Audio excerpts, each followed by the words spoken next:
Hello दोस्तों, नमस्कार। आप सभी का स्वागत है डीआर के टीवी पर। मैं हूं आपका दोस्त डॉक्टर कन्हैया, बीकानेर, राजस्थान से।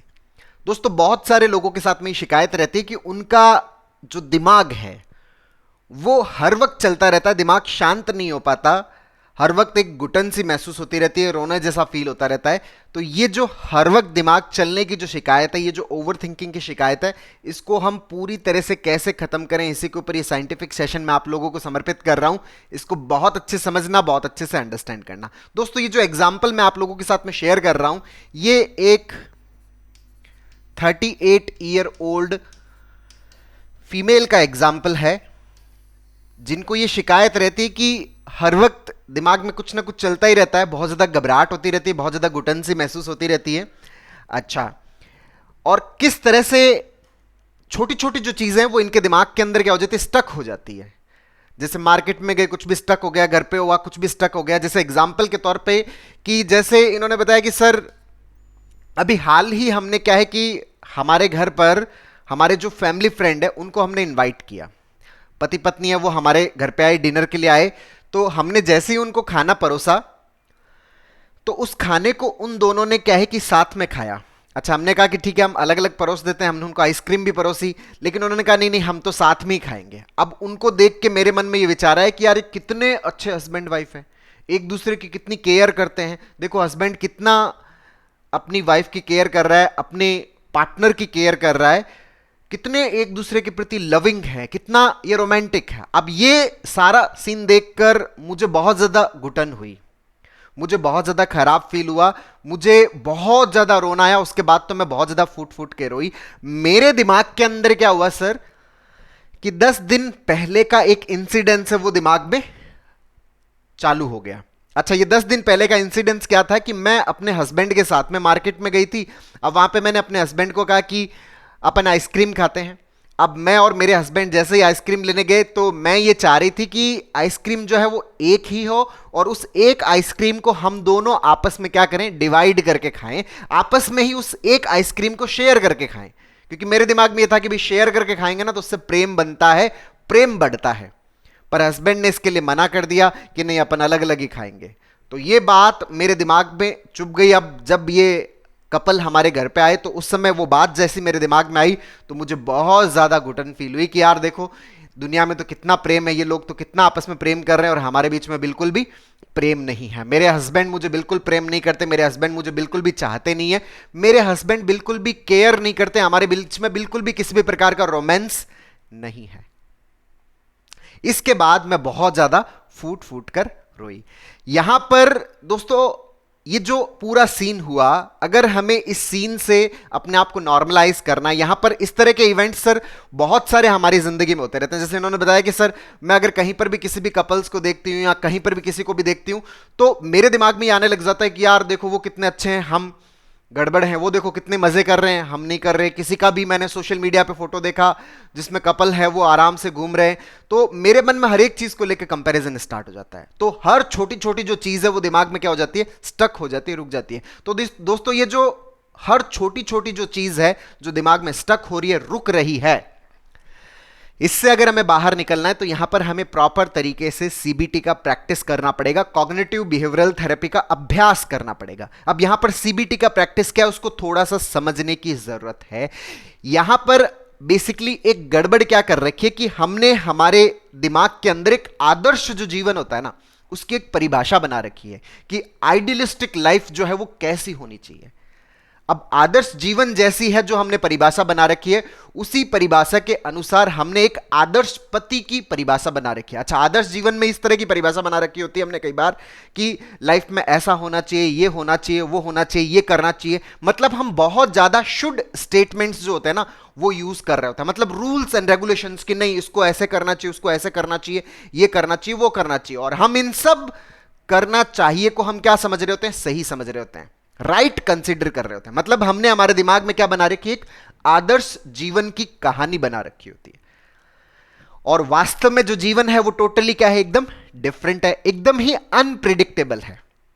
अब हम यहां पे क्या करते हैं कि जो हमारा आदर्श जीवन है उसको तो हम क्या बता रहे होते हैं, अच्छा बता रहे होते हैं, यार ये होना तो ही बढ़िया है, ऐसा ही होना चाहिए। अच्छा, उसके चक्कर में क्या करते रहते हैं कि जो हमारा रियल जीवन है, जो हमारा रियल लाइफ है, उसको हम हमारे आदर्श जीवन के साथ में हमेशा क्या करते रहते हैं, कंपेयर करते रहते हैं। अब उस आदर्श जीवन के जो स्टैंडर्ड्स हैं उनको फॉलो करने वाले, वो स्टैंडर्ड से मिलने वाले, उसको मैच करने वाला अगर कोई भी कपल दिख जाता है, कोई भी पर्सन दिख जाता है, तो वो जो कपल है फिर हमारे दिमाग में क्या है, वो चलने लग जाता है, स्टक हो जाता है कि यार देखो ये तो कितने बढ़िया रह रहे हैं, हम तो बिल्कुल भी अच्छे से नहीं रह रहे। तो हम यहां पर क्या गलती कर रहे हैं कि हमने जो अपने दिमाग में ये जो आदर्श जीवन की एक कहानी बना रखी है, कल्पना बना रखी है, उसके साथ में अपने वास्तविक जीवन को हर वक्त क्या करते रहते हैं, कंपेयर करते रहते हैं। उसके कारण हमें हमारा जो वास्तविक जीवन है वो हमेशा हमें इंफीरियर फील होता है, हमेशा वो कमतर फील होता है। क्यों? क्योंकि हमने आदर्श को क्या कर रखा है, बहुत ज्यादा ऊंचा उठा रखा है। इसके चक्कर में क्या होता है कि जो हमारा रियल जीवन है, जो हमारी रियलिटी है, उसको हम क्या कर रहे हैं, यहां पर रियलिटी को इंफीरियर बना दिया। और मन हमेशा किसकी तरफ भागता है? मन तो ज्यादा की तरफ भागता है, मन तो अच्छे की तरफ भागता है। और अच्छा किसको बनाया है? आदर्श जीवन को, जो कि क्या एक प्रकार की काल्पनिक लाइफ है, रियल लाइफ नहीं, एक कल्पना है। मतलब रियलिटी को तो इंफीरियर कर दिया और कल्पना को क्या कर दिया, सुपीरियर कर दिया। अब मन का नेचर क्या है? मन का नेचर है ज्यादा की तरफ भागना, अति की तरफ भागना। तो यहां पर गड़बड़ क्या पैदा होगा कि हमारा जो मन है वो जो हमने काल्पनिक जीवन जो बना रखा है ना, जो आदर्श जीवन है, उसकी तरफ तो भागता है, और रियल जीवन से क्या होता है, वो बचता है, रियल जीवन से दूर भागता है, आदर्श की तरफ भागता है, जिससे हमारा जो मन है वो रियलिटी से क्या होने लग जाता है, डिटैच होने लग जाता है। अब यहां पे अगर हमारा जो जीवन है वो अगर रियलिटी से डिटैच होगा, तो रियलिटी के अंदर जो भी इमोशंस हमें फील होने चाहिए थे, अब वो इमोशंस हमें फील नहीं हो पाएंगे। क्योंकि इमोशंस तो किससे फील होते हैं? कनेक्शन से फील होते हैं। तो जो रियल जीवन है उसके अंदर हमें किसी भी प्रकार के इमोशंस फील नहीं हो पाते। वहां पर रियलिटी जो है वो हमारे लिए क्या हो जाती है, ड्राई हो जाती है। वहां पर एक खालीपन सा पैदा हो जाता है, वैक्यूम पैदा हो जाता है। तो लोग कई बार मुझे कहते हुए मिल जाते हैं कि सर जिंदगी में है तो सब कुछ, लेकिन सर मजा कुछ नहीं है, रस कुछ नहीं है, आनंद कुछ नहीं है। क्यों नहीं है? क्योंकि हमारी रियलिटी के साथ में कोई कनेक्शन नहीं है। रियलिटी हमेशा हमें क्या नजर आ रही है?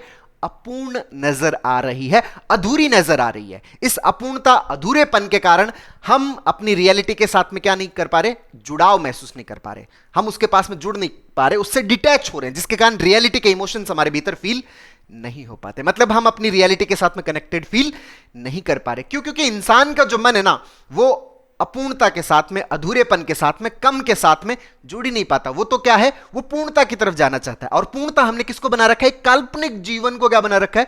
पूर्णता बना रखा है। तो सबसे बड़ी गलती तो हमारी ये कि हम हर वक्त अपने दिमाग में एक आदर्श जीवन की कल्पना जो है उसको लेके चल रहे हैं, और उसी को सत्य मानते हुए अपनी रियलिटी को कंटिन्यूअसली क्या कर रहे हैं, हम रिजेक्ट कर रहे हैं। तो यहां पर ये जो आदर्श जीवन की कल्पना है, उस आदर्श जीवन की कल्पना में एक आदर्श पति की कल्पना भी जुड़ गई। आदर्श पति की कल्पना क्या है कि आदर्श पति को ये करना चाहिए, आदर्श पति को वो करना चाहिए, पति को ये करना चाहिए, इससे जो है एक दूसरे का प्रेम बढ़ेगा, ये सब कुछ उसे करना ही चाहिए।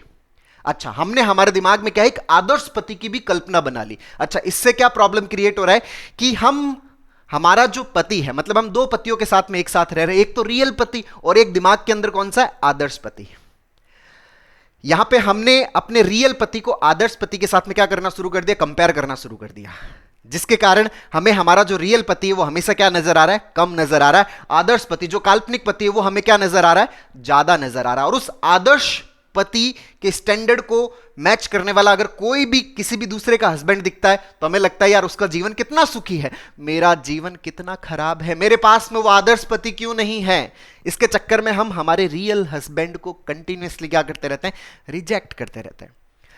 ये हमारा हस्बैंड भी हो सकता है, ये हमारा वाइफ भी हो सकता है, मतलब आपका कोई सा भी लाइफ पार्टनर हो सकता है। अगर आप अपने आदर्श पार्टनर को अपने रियल पार्टनर के साथ में कंपेयर करना शुरू कर देते हो तो आपका मन है वो फिर किसकी तरफ भागता है, आदर्श पति की तरफ, आदर्श पार्टनर की तरफ। क्यों? क्योंकि वो क्या है, ज्यादा है, और आपको आपकी जो रियल जो पार्टनर है वो क्या नजर आ रहा है, कमतर नजर आता है, इंफीरियर नजर आ रहा है। और मन तो इंफीरियर के साथ में नहीं रुकता, मन तो किसके पास जाता है, सुपीरियर के पास में। और सुपीरियर कौन है, एक काल्पनिक पार्टनर जो इस अस्तित्व में ही नहीं है, जो इस एग्जिस्टेंस में नहीं है, हम उस काल्पनिक पार्टनर के साथ में हम क्या हो रहे हैं, जुड़े हुए हैं। तो हम रियल पार्टनर के साथ में नहीं जुड़ पाते। तो फिर आपका रियल चाहे हस्बैंड हो चाहे वाइफ हो, फिर उसके साथ में आपको बिल्कुल भी जुड़ाव महसूस नहीं हो पाता। वहां पर हस्बैंड की हर छोटी छोटी जो एक्टिविटी है ना, उसको फिर आप रिजेक्ट करना शुरू कर देते हो। अरे यार इन्होंने ऐसा क्यों, इनको तो ऐसा करना चाहिए था, इन्होंने ये क्यों किया, इन्होंने तो ये करना चाहिए था, ये इन्होंने, अरे यार अगर ये ऐसा करते तो कितना बढ़िया रहता है, अरे यार ये उसकी जैसे होते तो कितना अच्छा रहता। हम अपने पार्टनर की हर एक चीज को फिर क्या करने लग जाते हैं, रिजेक्ट करने लग जाते हैं। फिर हमारे पार्टनर की हर छोटी छोटी जो चीज है ना, वो हमारे दिमाग के अंदर रुकने लग जाती है, स्टक होने लग जाती है, क्योंकि हम एक भयंकर कंपैरिजन के अंदर क्या हो रखे हैं, पड़े हैं। मतलब हमने हमारे दिमाग में जो एक आदर्श कल्पना बना रखी है, जो एग्जिस्टेंस में नहीं है, उसके प्रति हमारा जो ये अटैचमेंट है, वो हमें हमारे रियल पार्टनर के साथ में अटैच ही नहीं होने देता। मतलब एक साथ दो दो पतियों के साथ में रहना। तो सबसे बड़ी गलती तो हमारी ये है। यहां पर हमें एक चीज बहुत अच्छे समझनी होती है कि हमारे जो रियल हस्बैंड है वही वास्तविक हस्बैंड है, वही मेरी रियलिटी है। हमें उस रियलिटी को स्वीकार करना होता है, उस रियलिटी को एक्सेप्ट करना होता है। लेकिन अगर हम इस रियलिटी को एक्सेप्ट नहीं करते तो हम क्या करते हैं, अपने जो रियल पति है ना, उस पति को आदर्श पति बनाने की कोशिश में लग जाते हैं। जो हमारे जो रियल पति है, उनके अंदर, उनके व्यवहार के अंदर क्या क्या खराब चीजें, उन सब खराब चीजों को हम क्या शुरू कर देते हैं, चेंज करना शुरू कर देते हैं। नहीं आपके तो बोलने का तरीका सही नहीं है, इसको बदलो। नहीं आपके तो कपड़े पहनने का तरीका सही नहीं है, इसको बदलो। नहीं आपका तो लोगों के साथ में बाहर सोसाइटी में इंटरेक्शन सही नहीं है, उसको सही करो। आपके काम करने का तरीका सही नहीं है, इसको बदलो। आप जो बिहेव करते हो, आप जो अपनी पर्सनालिटी, ये पर्सनालिटी भी सही नहीं, इसको भी आप बदलो। मतलब हम हर उस रियल पति के अंदर जो हमने आदर्श पति के अनुसार सोच रखा, उन सब चीजों को हम क्या करने लग जाते हैं, बदलने की कोशिश शुरू कर देते हैं। अब ये बदलने की कोशिश शुरू तो कर देते हैं, लेकिन इस कोशिश से होना जाना कुछ नहीं होता। हाँ ठीक है कि थोड़े समय के लिए आपका जो पार्टनर है वो आपको खुश करने के चक्कर में वो कह देता है कि चलो ठीक है मैं आगे से इन सब चीजों का ध्यान रखूंगा। लेकिन भाई साहब उसका जो व्यवहार, उसके जितने भी तौर तरीके हैं, वो सारा उसने अपने जीवन में परिस्थितियों वाइज लर्न किया है। उसका जो भी व्यवहार है, बोलने का तरीका है, कपड़े पहनने का तरीका है, काम करने का तरीका है, वो उसने अपने जीवन के अंदर परिस्थितियों से सीखा हुआ है। उसके अंदर कंडीशनिंग हो रखी है। तो वो जो कंडीशनिंग उसके अंदर हो रखी है, उसके अकॉर्डिंग वो अपनी जगह एकदम सही है, वो गलत नहीं है, वो अपनी जगह एकदम सही है। क्यों? क्योंकि उसने सब परिस्थितियों वाइज सीखा है। लेकिन चूंकि ठीक है कि वो एक बार के लिए बहस को दरकिनार करने के चक्कर में ये बोल देता है कि चलो ठीक है मैं ध्यान रखूंगा, लेकिन वो ज्यादा दिन तक ध्यान नहीं रख पाएगा। क्यों? क्योंकि उसके लिए ये सब करना बहुत ही ज्यादा बनावटीपन टाइप होगा, क्योंकि वो उसकी रियलिटी नहीं है। हमने उसकी रियलिटी को रिजेक्ट किया, उसको कुछ आर्टिफिशियल बिहेवियर्स के बारे में बताए, कुछ आदर्श बिहेवियर के बारे में बताए जो उसके अंदर है नहीं। हम उस आदर्श बिहेवियर को कंटिन्यूअसली क्या कर रहे हैं, अपनी तरफ लाने की कोशिश कर रहे हैं, खींचने की कोशिश कर रहे हैं, अपने पति को आदर्श पति बनाने की कोशिश में लग रहे हैं, जिसके चक्कर में थोड़े दिन तो वो झेलेगा, उसके बाद में उसको भी क्या फील होने लग जाएगी, घुटन महसूस होने लग जाएगी। तो वो भी धीरे धीरे आपसे क्या होने लग जाएगा, दूर कटने लग जाएगा। फिर आपको क्या लगेगा कि मैं समझा तो सही रही हूं, मैं उनको बता तो सही रहा हूं, मैं अपने पार्टनर को सही तो कह रही हूं, मैं गलत कहां हूं। ऐसा तो होना ही चाहिए ना। देखो एक अच्छे रिलेशनशिप में ये सब कुछ तो होना ही चाहिए ना। ये बात सही है, ये आपके स्तर पे सही है, लेकिन यहां पर एक बात बहुत अच्छे से समझने की है कि जितने आप सही हो ना, उतने सामने वाला भी सही है। जितने आप अपने रिलेशनशिप के अंदर, आप अपने विचारों के अंदर, आप अपने व्यवहार के अंदर सही हो, उतना ही सामने वाला भी सही है, आपका पार्टनर भी सही है। तो उस सही को अगर आप और ज्यादा अपने सही के अकॉर्डिंग बदलने की कोशिश करोगे तो थोड़े दिनों में वो घुटन महसूस करेगा, फिर वो आपसे डिटैच होने लग जाएगा, वो आपसे दूर होने लग जाएगा। अब आपको यहां लगेगा कि सर मैं तो उनको समझाने की बहुत कोशिश करती हूं। यहां पर एक चीज समझने की है कि प्रेम जो है वो समझाने का नाम नहीं है, प्रेम समझने का नाम है। समझे हम कि उन्होंने अपने जीवन में जिस तरह की चीजें सीखी है, उन सीखी हुई चीजों के अनुसार वो अपनी जगह पे एकदम क्या है, सही है। वो अपनी जगह पे सही है, उनकी पर्सनालिटी अपनी जगह पे सही है, मेरी पर्सनालिटी अपनी जगह पे सही है। तो इन दोनों सही की एक्सेप्टेंस ही हमारे मन में एक दूसरे के प्रति रेस्पेक्ट पैदा करती है, एक दूसरे के प्रति परिपूर्णता का भाव पैदा करती है। और यही जो परिपूर्णता का भाव है वो एक दूसरे को क्या करता है, जोड़ के रखता है कि भाई मेरा जो पार्टनर है वो परिपूर्ण है, मेरा जो पार्टनर है वो एकदम संपूर्णता अपने भीतर समाहित करके रखा है। तो मन किसकी तरफ भागता है? परिपूर्णता की तरफ, संपूर्णता की तरफ। और हम अगर अपने पार्टनर की रियलिटी को परिपूर्णता की तरफ मानते हैं कि नहीं, उन्होंने अपने जीवन में जो भी सीखा एकदम सही है, वो अपनी जगह एकदम राइट है, वो अपने आप में एकदम परफेक्ट है, तो आपका मन किसके साथ में जुड़ेगा? अपने रियल हस्बैंड के साथ में जुड़ेगा। हमारा उस आदर्श, उस काल्पनिक, उस इमेजिनरी हस्बैंड से क्या होगा? डिटैचमेंट होगा। रियल पार्टनर के साथ में हमारा क्या होगा? अटैचमेंट होगा।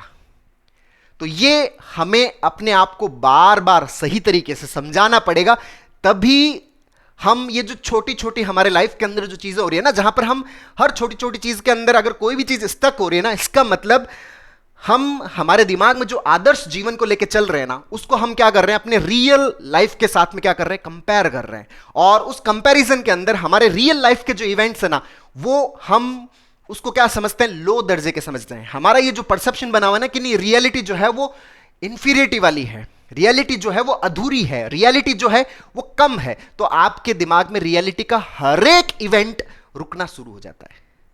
और अगर आप चाहते हो कि ये रियलिटी का इवेंट आपके दिमाग में ना रुके, तो हमें हमारी जो रियलिटी है उसी को ही परिपूर्ण स्वीकार करना होता है, उसको ही पूर्णता का पूरा अनुभव अपने भीतर फील करना होता है, उसको हमें कंप्लीट जो है वो मानना होता है। यही कंप्लीटनेस हमें रियलिटी से क्या करती है? मुक्त करती है। मतलब अपने दिमाग की जितनी भी काल्पनिक जो कहानियां हैं ना, जो आदर्श जीवन की, आदर्श पार्टनर की, जो आदर्श वर्क प्लेस की, उन सब कहानियों के प्रति हमें अवेयर होना पड़ेगा। भाई साहब, ये कहानियां हैं, वास्तविकता ये है, और वास्तविकता ही सबसे बड़ी सच्चाई है, वास्तविकता ही सबसे बड़ी परिपूर्णता है। यही चीज आपको क्या करेगी? सब चीजों से मुक्त करेगी। तो ये सीबीटी का प्रैक्टिस हमें कंटिन्यूअसली क्या करना पड़ेगा? रेगुलर करना पड़ेगा, तभी हम इस चीज से क्या हो पाएंगे? पूरी तरह से मुक्त हो पाएंगे। तो दोस्तों, उम्मीद करता हूं आपको ये वीडियो पसंद आया होगा। नीचे कमेंट बॉक्स में लिखकर जरूर बताइएगा। और अब तक यदि आपने मेरे यूट्यूब चैनल DRK TV को सब्सक्राइब नहीं किया तो प्लीज उसे सब्सक्राइब करें, ताकि मेरे नए वीडियो का नोटिफिकेशन आप तक सबसे पहले पहुंचे। दोस्तों, जितनी भी तरह की एंजाइटी है, जितनी भी तरह की साइकोलॉजिकल प्रॉब्लम्स है, इन प्रॉब्लम्स को हम कैसे पूरी तरह से खत्म कर सकते हैं, इसके ऊपर हम लोगों ने एक स्टेप बाय स्टेप लर्निंग का एक पूरा सीबीटी का वर्कशॉप लॉन्च किया है, जिसका लिंक नीचे डिस्क्रिप्शन में, जिसको आप अपने भीतर इंस्टॉल करके अपनी जो साइकोलॉजिकल प्रॉब्लम है, अपनी anxiety, panic, over thinking, negative thinking, OCD, इन सब को पूरी तरह से खत्म करने में बहुत अच्छे से मदद ले सकते हो। बहुत बहुत धन्यवाद दोस्तों। जय हिंद, जय भारत।